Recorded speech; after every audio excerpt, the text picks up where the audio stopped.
Welcome to your very first episode of Locked On West Virginia. This is the Penn State versus West Virginia preview. Why should you have faith in the Mountaineers in this one? We're going to tell you about it on this episode of Locked On West Virginia.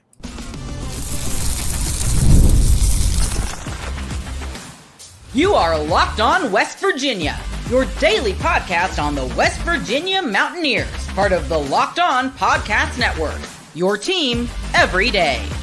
2 days away, just 2 days away from Penn State versus West Virginia, and that's why we are having a Locked On crossover episode. I'm Zach Sako of Locked On Nittany Lions, and he's Mountaineer Paul, but now Mountaineer Paul of Locked On West Virginia. So this is the first formal introduction of Mountaineer Paul, part of the Locked On Podcast Network. Today's episode is brought to you by 5 Hour Energy. 5 Hour Energy fixes tired fast. With zero sugar and a convenient portable size, it's the perfect pick-me-up for getting stuff done. Go to 5hourenergy.com. Use promo code LOCKEDONCFB to receive 20% off your order. This offer is only valid until September 30th on one order and cannot be used with other promotions. Go to 5hourenergy.com today. Well, we're going to get into all of it, the biggest storylines, keys to victory, and predictions in this episode as well. Paul, I'll start it off with this. Just kind of one of the things that's been going back and forth between not only West Virginia and Penn State, but just college football analysts in general, is that 53% completion percentage from your starting quarterback. West Virginia's starting quarterback, Garrett Greene, completes 53% of his passes. That's not exactly ideal, but what's your take on it? Well, it's not too far a cry from the 59% that Drew Aller completed as well. But I'll say that, Garrett Greene led the country in average yards per attempt at over 15. Part of the offense was to chuck it deep. It was run the ball, chuck it deep. That'd be nice for Penn State to do. Right. Just by volume of measure, you're going to complete a little bit less. That's not to say he didn't have things he needed to clean up. He's a baseball kid. Man, he's a grown man, but a lot of that footwork needed to be really, really worked and honed on over an off season. And this was really his first full go at that. And we've been told all camp long that it's a lot better. They feel like he can climb probably 7, 8, maybe 9, 10 completion percentage, which would be wild. If he does that, it's hard to say what kind of year he could have because we already know what the legs bring. No, I completely understand that, and I addressed it myself in my individual preview of both teams. West Virginia does have that. At least they swing for the fences anyway. I don't know if they hit a home run every single time. I mean, that's clear by almost completing less than 50% of your passes, but I thought this was the interesting part of it. So yes, Garrett Greene only completed 53% from a season ago. But part of that, if you look at Pro Football Focus's analytics, he had the second worst accuracy rate among quarterbacks as well. So it's a combination of, he's swinging for the fences, trying to hit home runs, is that baseball reference that you mentioned since he played the sport. But he's also, he's missing too many routine passes for a Division I Big 12 quarterback at that. Yeah, but he also led the country in big-time throws and big-time throw percentage. Okay. So the more difficult throws are the ones that he makes, and like you said, it's the routine ones that he struggles with.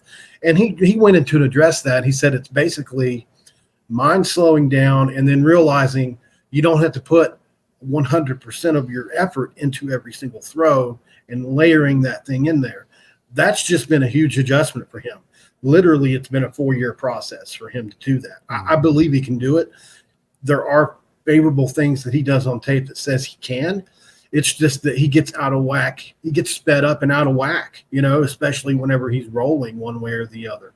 So I really do believe with another year in this offense, because they changed it a couple different times, bringing Graham Harrell in last year or the year before last was a big deal, because they were preparing for a JT Daniels led offense. And so Garrett had to unlearn that, relearn what they consider a Rust Belt type offense that Neil Brown runs, which is like an RPO type system as well. And so he hasn't really had the same system 2 years in a row.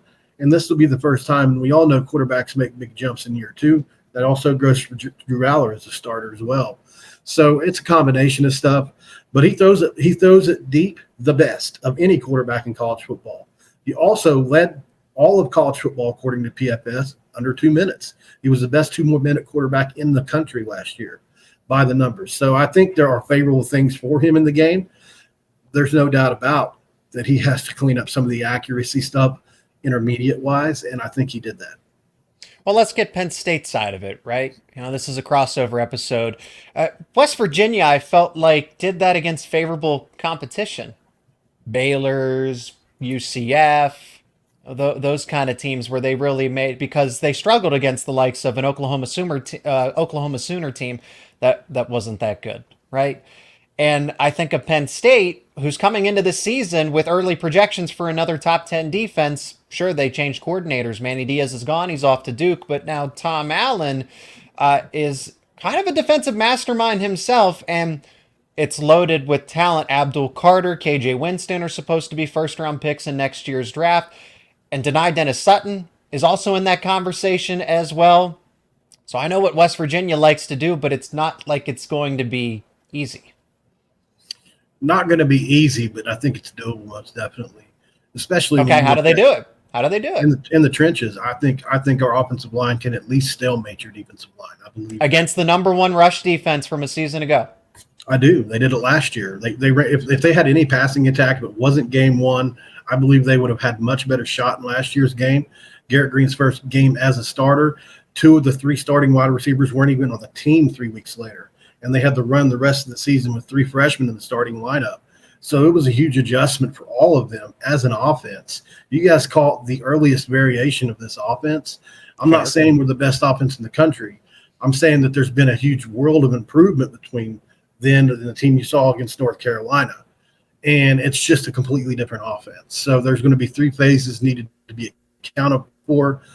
Even though in the press conference this week they said they're going to run it and try to go deep, I really do believe they've got some other plans, especially with a guy like Colt Taylor who just gets overlooked in all this talk. It seems like he and Warren had basically the same numbers. They both had mid 40s catches. I think Warren had 3 more touchdowns. So, but he's a weapon in the middle of the field. He's 6'7", and I think both of these guys are going to have something to say about this game.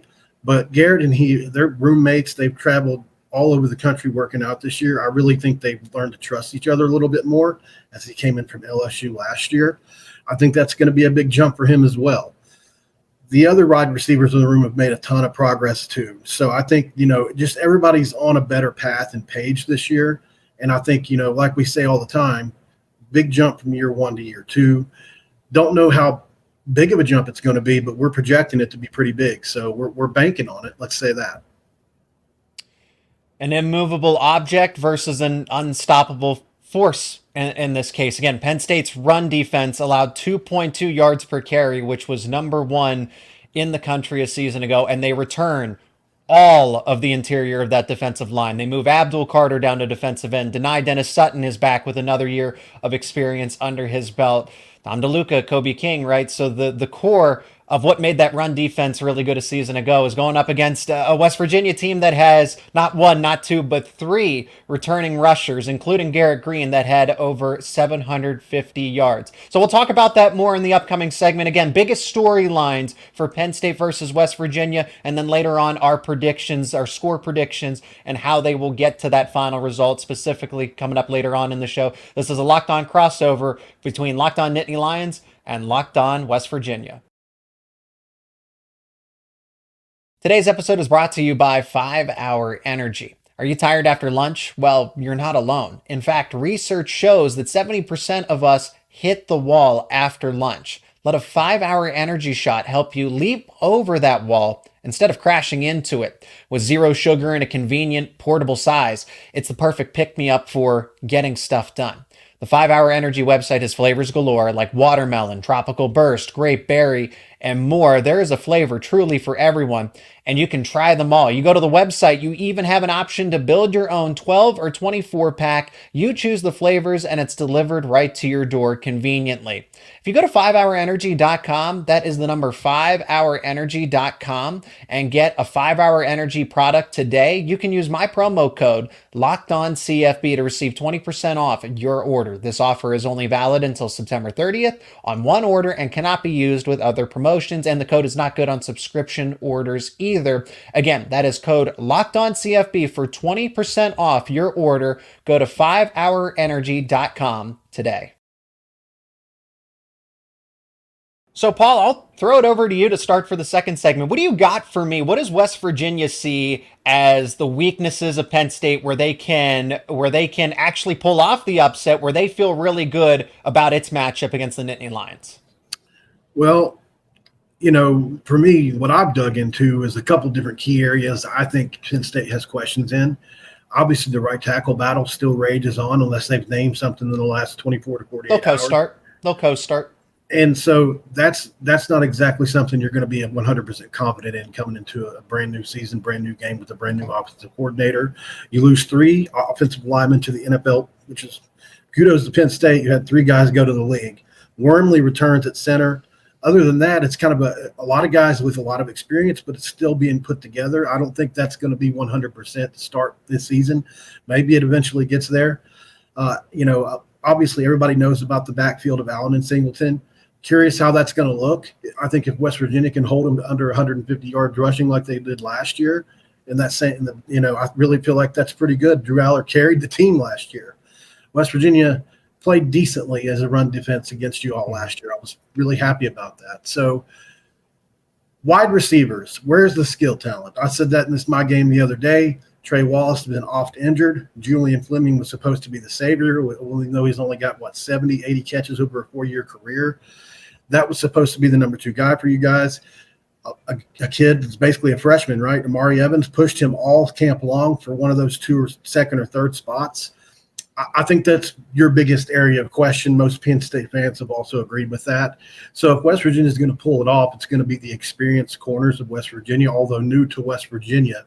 Very good singularly where they were at before, combined with a very experienced back end with Aubrey Burks, who's somebody that most consider a top 2 or 3 safety in the Big 12, along with Anthony Wilson, who had almost 100 tackles last year.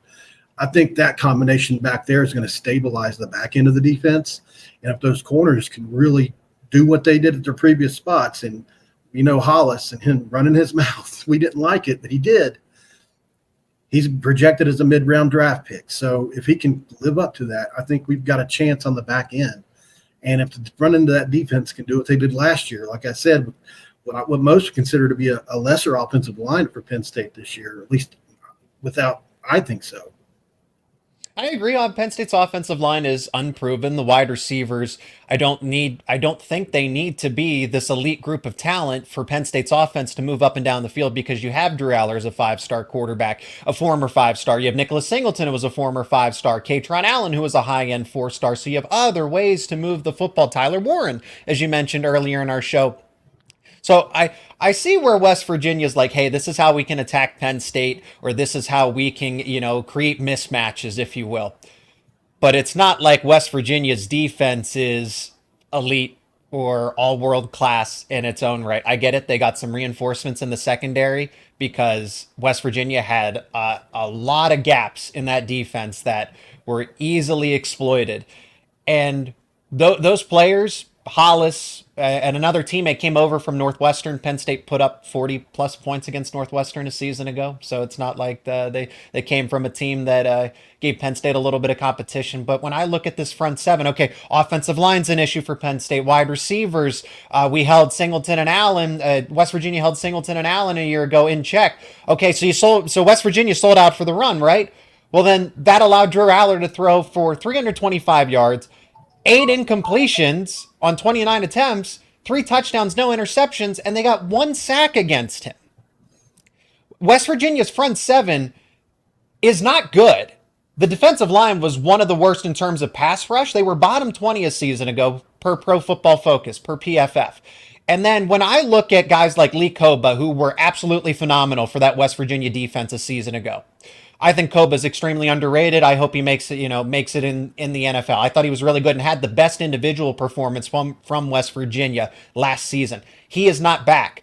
Beanie Bishop, same conversation. The 2 most elite defenders that carried West Virginia's defense and at least gave it a semblance of a defense a season ago are not back. You don't just casually replace that in week 1.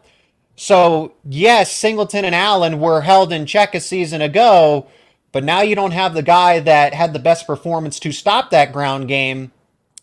And it's you real and again, Singleton and Allen are better. They're back with more experience against a front seven that I'm just not convinced has it all together for West Virginia. And again, you lose your two-star players that carried the defense a year ago.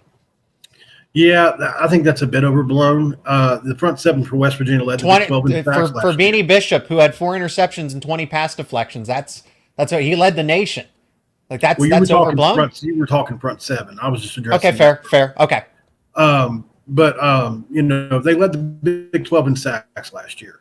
I don't know what PFF number exactly you're referencing. I have no doubt in what you researched or anything, but West Virginia led the Big 12 in sacks last year and tackles for loss. That didn't show against Penn State. You're correct. They had to figure a lot of things out going through the season. Tyron Bradley eventually stepped into a role at one of those bandit spots and became a real bright spot. And then we bring, he's back. We're excited about him. Patoma Mulba is going to be really good in the middle of that defense as a run stopper. We feel former great Penn about State that. guy. That's a former Penn State guy. Absolutely, yeah. And obviously not the style of defensive tackle you guys have had there in the past, but he's more of your physical run stopper type guy. And then they go 3 deep at every position on the defensive line. So I don't know if they're 4-star and 5-star talents like Penn State has. They're more along the lines of a developed 3-star player, somebody who spent 4 years getting their body ready to play Power 5 football or Power 4 football, whatever we call it these days. Mm-hmm. Sean Martin has been an all Big 12 talent in the past, and he's back for his 5th year. And there's just a lot of old dudes there. As far as the linebacking room goes, it has the most talent that we've ever had in that room, and that's almost in West Virginia history. It's very unproven, very, very unproven. We talked about this before. Josiah Trotter, one of the most sought-after linebackers in the state of Pennsylvania. Obviously, the brother of the former Clemson linebacker, and his dad was Jeremiah Trotter, and he grew up eating, breathing, and sleeping linebacker. He was going to start as a true freshman last year. Unfortunately, that didn't work out, and he got injured, and he's starting this year. Trey Lathan really broke out last year in the first 4 games, and some against Penn State had some flash plays.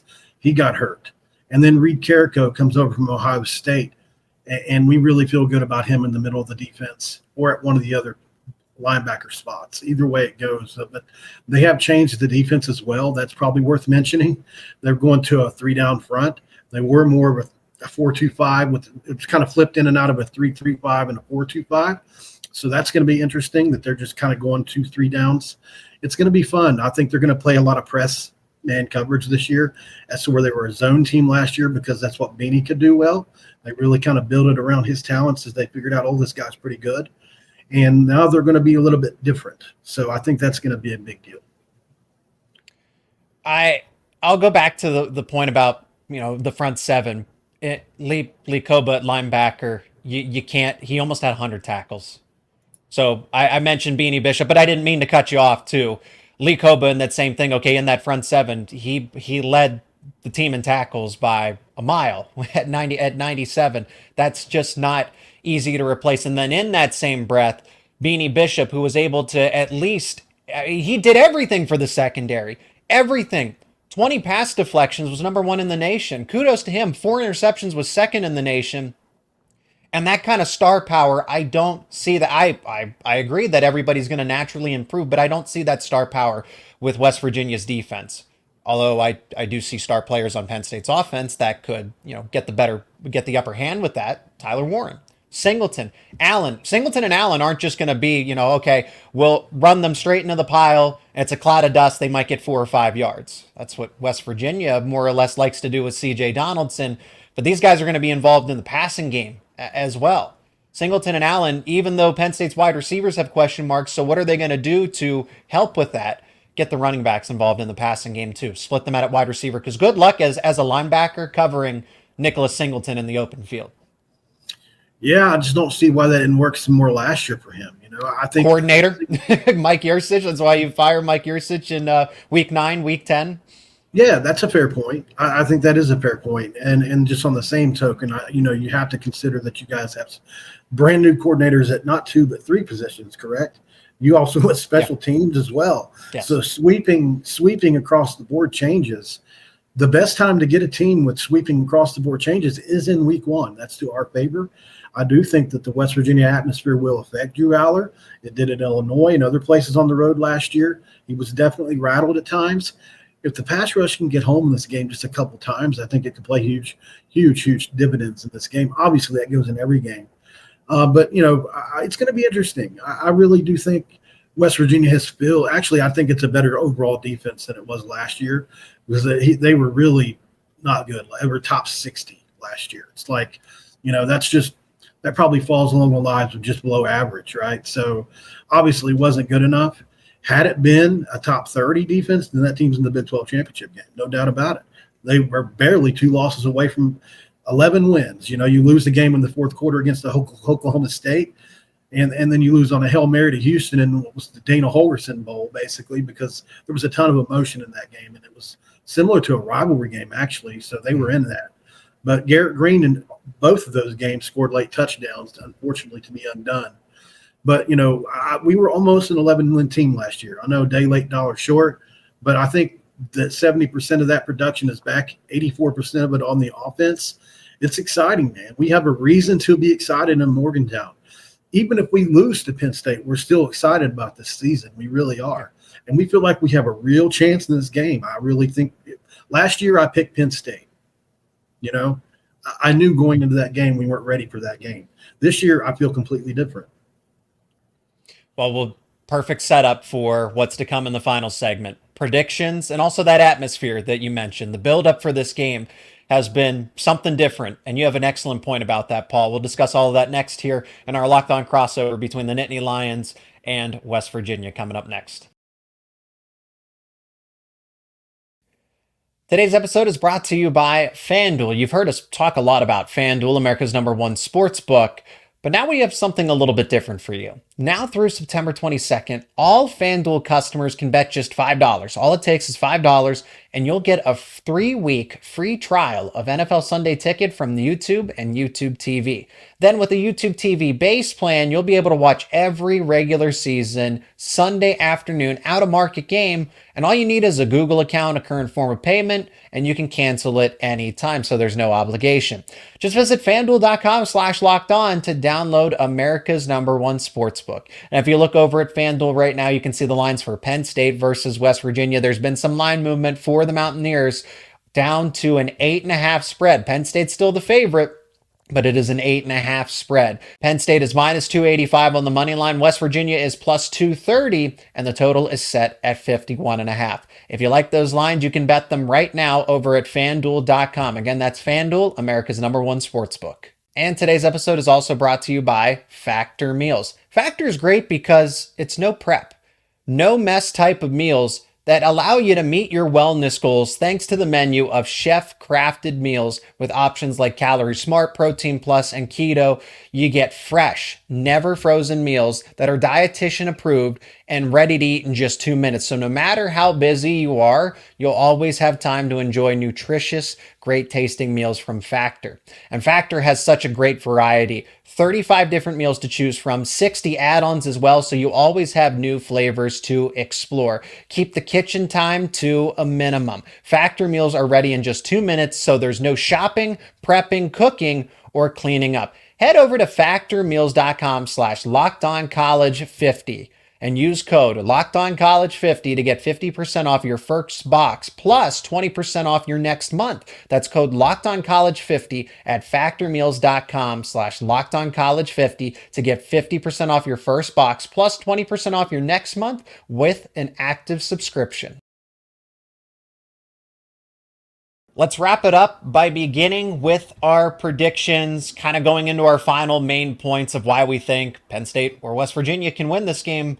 And Paul, I'll start it off here. I think Penn State wins. I do think West Virginia covers. Early on, that 10.5 points at home, I don't disagree that West Virginia is not an improved team.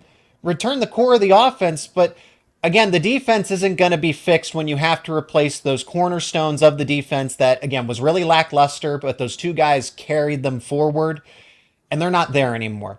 Penn State, same thing, work in progress, but I feel like with the talent that you have returning, you can overcome some of that, at least in the beginning. So those two things meet, because I will give you that. I think there's going to absolutely be timing issues, communication issues with Kotelnicki's offense and Allen's defense, but it's not going to lead to an upset in my mind. Long story short, I think Penn State wins 31-24. I think this total goes over, and I do think West Virginia still covers the current spread of 8.5. Interesting. Yeah, I do think that it's going to be a close game. It was a close game even last year through three quarters. It was 14-7 game. It's 14-7 game in the third quarter. A lot of people look at the end score and think it was a blowout. I don't necessarily think blowout. Clearly, Penn State was better. I think that can't be argued. But, it's going to go into the fourth quarter, and then maybe somebody pulls away. I think that somebody's West Virginia in this game. I think Drew Aller's going to make an early game mistake in a new offense, which is probably a little bit of a hot take because he didn't do that much last year. He did but not. Whether that's sack, strip, fumble, or an interception, or just some missed throws, I think that this is going to get to him from an atmosphere standpoint. Even though you guys play in a much tougher atmosphere, it's different when you're at home, and West Virginia is a top 15 environment. So I really feel like that's going to make a difference in this game. And I've got West Virginia winning 33-30 on a walk-off. Well, it is going to take points. I just can't see against a top 10 caliber defense once again. West Virginia, again, it's when I look at last year's schedule, doing that against Cincinnati, UCF, West Virginia didn't exactly face this gauntlet of elite That's defenses. not what everybody said in the beginning of the year. When looking at the schedule before the year started, much like this year, it was TCU who had played the national championship game. And, there was a lot of stuff like you look at before the season. It's not the same after. And so I don't know that plays as big of a part this year as last year. But we'll see. I mean, it's a great point about who we beat and how we did it, but that's the part of growth. I really think this team has grown. Yep, and the same argument can be made for Pat. Drew Aller's a second-year starter. He's played those road games. When he was a first-year starter, that's a little different. Lights being a little bit too bright when you're out in the state of Ohio, where you're from, against the Ohio State Buckeyes, who Drew Aller probably, when he was a kid, probably dreamed of playing for. That's a completely different conversation. But my point being is that he's had that experience now. So Morgantown will be a rowdy environment, but not something that Drew Aller has not seen to this point. If this was a year ago and Drew Aller's first road game was West Virginia, absolutely view that as a negative for Penn State. But he does have those road trips under his belt now. So you have West Virginia 33-30. I have Penn State 31-24. Again, I think there are points in this game just because of all the things that we rattled off. But Paul, let's finish up with that environment and this back and forth, this discourse that Penn State fans and West Virginia fans have had online. Yep. I've been entertained by it. I can only get involved so much because, again, podcast host here, not just a regular casual or a diehard fan in this case. And I think you've had the same respect for that as well, just to kind of observe all of it. But I think you make an excellent point is that, and you have a little bit of a hot take here, that Penn State has offered more juice in this, whatever, if you think it's a rivalry or not, this matchup specifically, there has been more juice, there's been more adrenaline in this game alone than West Virginia and Pitt have had for the past few years, decade plus. Absolutely. It's really Pat McAfee has amped it up a lot. I feel like just the addition of him and their crew coming to town has amped it up. Herb Street was on that show yesterday. I don't know if you caught the comments. He was out loud saying, West Virginia in the Big 12 is just weird. The way this game is being built up, it's obvious that regional rivalries matter to people on both sides. I think a lot of Penn State fans, where they want to admit it or not, because everybody wants to be the cool kid and not acknowledge the little brother. I get that. But it's just not true. Both fan bases have been not just involved, but extremely involved in the build-up to this game. I've been involved in almost every second of it. You've got West Virginia players on both sides unhappy. Eddie Bisterin in a press conference saying we didn't like that they scored with 6 seconds to go. You've got Garnett Hollis saying, I really want to beat these guys. We're going to beat these guys. Like, there's bulletin board material for Penn State, which is probably an argument you could have had. But for me, also, Coke is handing out rally towels. There's going to be a jet flyover. West Virginia installed brand new lights in the lighting system. This was before they realized it was going to be a noon game. Yeah. They were anticipating this to be like, you know how South Carolina or Oklahoma looks when they score, the lights go on and off. Like that's what they installed, So they were really trying to do a big atmosphere for this. And it's just been one heck of a build. Have you ever seen, just for an out of conference game for Penn State, have a build similar to this? It makes me want to include West Virginia in the scheduling a little more often, or just these kinds of games, whether that's a Syracuse, whether that is a Pitt. But at the end of the day, when you have these expanded conferences, you don't have to anymore. You're going to play 9 or 10 games that now boost your resume, and you have a 12-team playoff, which is probably going to expand even further to 16. Hey, Division 2, Division 3, FCS, I'll do 24. So what's the holdup? I digress from that. But Penn State and West Virginia, it's going to be a while. These contract negotiations for these home and home games are decided years in advance. Penn State's got Syracuse at some point, Temple up next, right? They basically do a rotation. You can't just fit, but that's where college football has moved away from. It's gone from that regional, Penn State, West Virginia, Pitt, Syracuse, Maryland, right? All the classics to, now, hey, Penn State's going to play USC.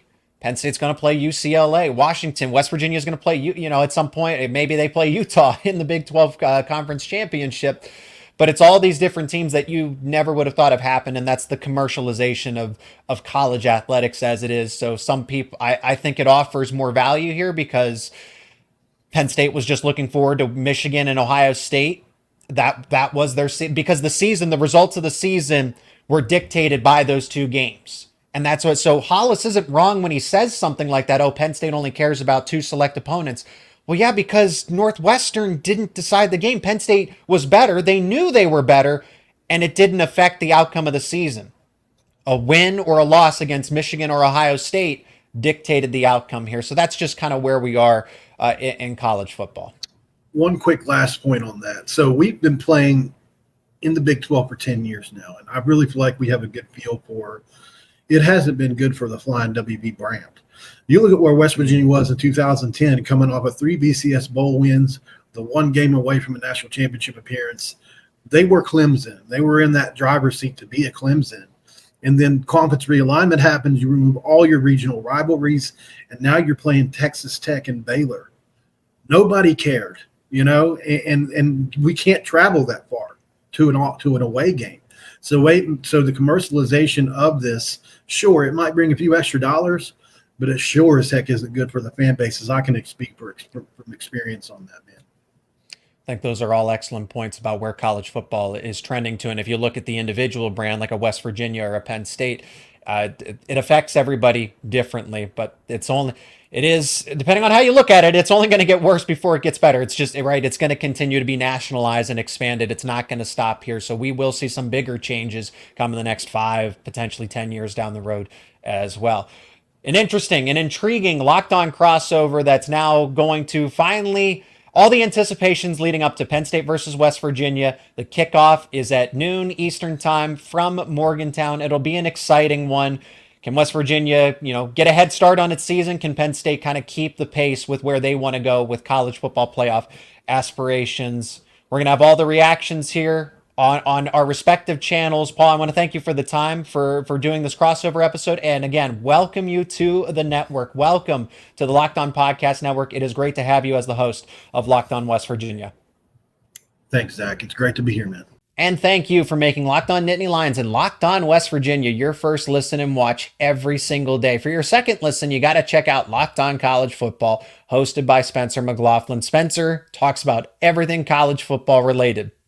Now previewing games, recapping them, analyzing the news. No more off-season talk. College football is back, talking about actual games, and Spencer has it all covered for you over on the Locked On College Football Podcast, available on YouTube and wherever you get your podcasts. Part of the Locked On Podcast Network, your team every day.